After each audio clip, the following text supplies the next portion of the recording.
Today's story is about a very intelligent boy who excels in his studies. However, he has some major flaws. He doesn't talk to anyone, avoids meeting people, and has no friends. Seeing this, his parents come up with a unique solution. They hire a girlfriend for him. But what happens after that is something no one could have expected. Let's dive into the story. At the beginning, we see a girl named Maddie leaving her house in a hurry. She's rushing because her car is about to be seized by a government employee named Gary. It turns out that before Maddie's mother passed away, she took a loan from the bank to build a house and left it for Maddie. Now Maddie is trying to repay that loan. She works hard during the day as a bartender and drives a cab at night. Gary, who is also one of Maddie's ex-boyfriends, has come to take her car because she couldn't pay the loan installment on time. Maddie tries to stop him, but Gary remains firm. Suddenly, a young man wearing nothing but underwear comes out of Maddie's house while exercising. Seeing this, Gary gets jealous. Maddie, trying to handle the situation, quickly says, "Oh, that's my cousin visiting from Italy." The young man then comes over and starts acting close to Maddie, making Gary even more suspicious. Realizing Maddie is trying to fool him, Gary gets annoyed and drives off with her car. Without her car, Maddie has no way to get around. She decides to go to work on her roller skates instead. Later, while skating, Maddie notices her car parked on the road, still hooked to Gary's tow truck. She quickly gets inside and tries to drive away. However, in her haste, she forgets to untie the car from the tow truck. When she tries to speed off, the car doesn't move. At the same time, Gary comes out of a nearby shop, sees what she's doing, and takes the car back. Maddie fails in her attempt to reclaim it. After this, Maddie goes to her friends Sarah and Sarah's husband Jim and shares her frustration. She tells them about losing her car and her struggles with the bank loan. Sarah tries to help by searching online for secondhand cars, but Maddie sighs and says, "I've already checked everywhere. I doubt I'll find anything better." While browsing online, Sarah stumbles upon an unusual ad. A wealthy family is looking for a girl aged 20 to 25 to be their shy 19-year-old son's girlfriend. The ad mentions that the boy is very intelligent but struggles with socializing and has no friends. In return, the family is offering a brand new car to the girl who can help him overcome his fears and gain confidence. At first, Maddie hesitates. She feels she might be too old for the boy. But after discussing it with Sarah and Jim, she decides to give it a shot. She needs the car desperately, and this might be her only chance. We then see Maddie skating to the wealthy family's house. She meets the boy's parents, who explain their situation. "Our son Percy is 19 years old and extremely smart, but he doesn't talk to anyone, never goes out, and completely avoids girls. He's scared of things like smoking, partying, or even casual conversations. In his free time, all he does is watch short videos on his phone. We're worried that if this continues, he won't be able to adjust to university life next year." Maddie listens carefully and asks, "So what do you want me to do?" The parents reply, "We just need you to spend time with him, help him socialize, and boost his confidence.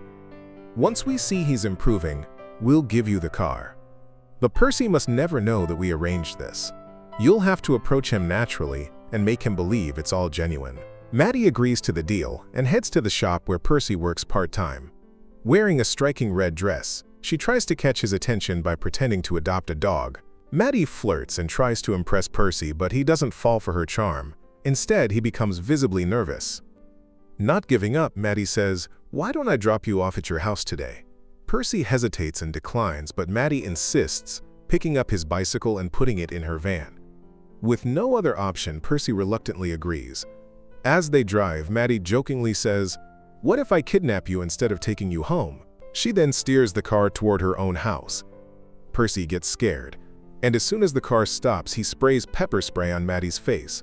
Maddie gets out and says, "I was just joking. If I had kidnapped you, why would I bring you to my house?" Hearing this, Percy realizes his mistake. To make up for it, he gives Maddie a bath using the garden hose, washing off the spray. At the same time, he agrees to go on a date with her that evening. Later, we see Maddie waiting for Percy at a club.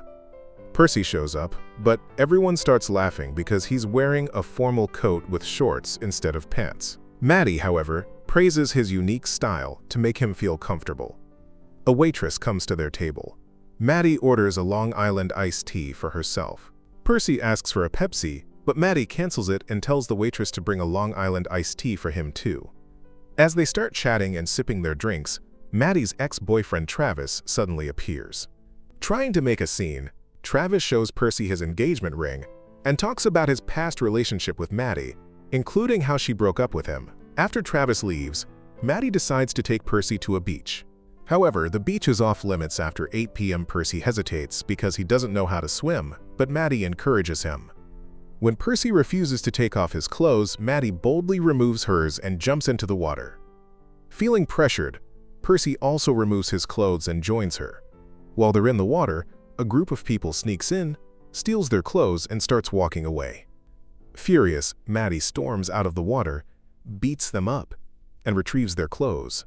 She goes back into the water and tries to get close to Percy.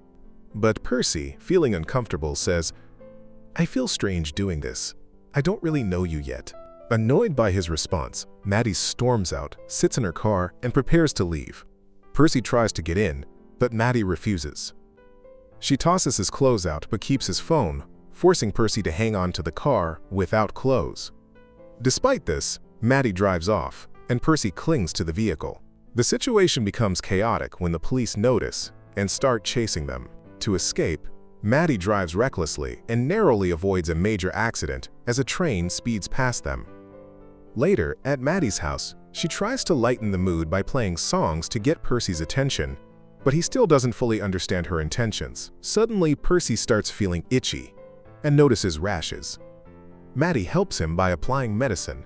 During this time, they start talking, and Percy apologizes, saying, "Maybe it's my zodiac sign acting up. Things just didn't work out today. Let's try again tomorrow." Maddie agrees. The next day, Maddie and Percy meet again. They go to various places, have fun, and spend quality time together. Sitting in a quiet spot, they have a heartfelt conversation. Maddie opens up about her family and how her father never accepted her. Percy listens attentively, and after a while, they share a kiss. While there, they meet Percy's friend Jody. Jody and Maddie chat for a bit. But when Percy steps away, Jody warns Maddie, "What are you doing with him? He's just a kid. I know girls like you don't think his parents' money is his. If anything happens to Percy because of you, I won't let it slide." In the next scene, Percy and Maddie dress up and go out for dinner. At Maddie's encouragement, Percy gets on stage, plays the piano, and sings a song. His performance impresses everyone, and they cheer and clap for him.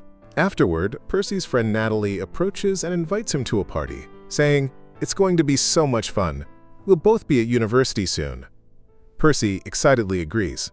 After she leaves, he tells Maddie, "She's such a nice girl. We'll go to the party together. I'm also getting my driving license."